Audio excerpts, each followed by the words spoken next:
ప్రకాశం జిల్లా SP Shri Siddharth Kaushal IPS గారు నివర్ తుఫాను వలన జిల్లాలో ముంపుకు గురైన ప్రాంతాలను మరియు లోతట్టు ప్రాంతాలలో స్వయంగా పర్యటించారు.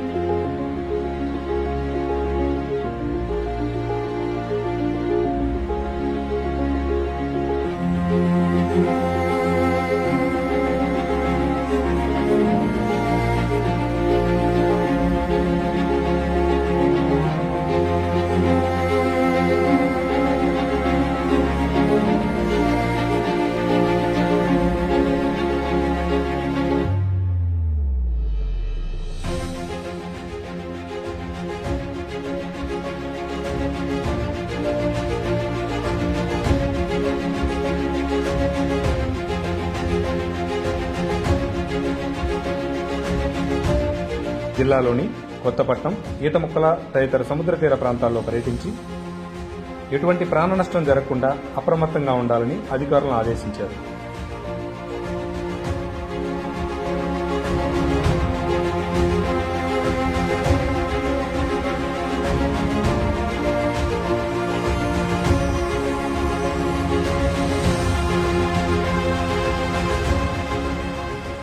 ప్రకాశం జిల్లా ఎస్పీ గారు మాట్లాడుతూ, జిల్లా వ్యాప్తంగా పోలీసులు నిన్నటి నుండే సహాయక చర్యల్లో అప్రమత్తంగా ఉన్నారని, ప్రజలు తుఫాను తీవ్రత తగ్గే వరకు జాగ్రత్తగా ఉండాలని సూచించారు.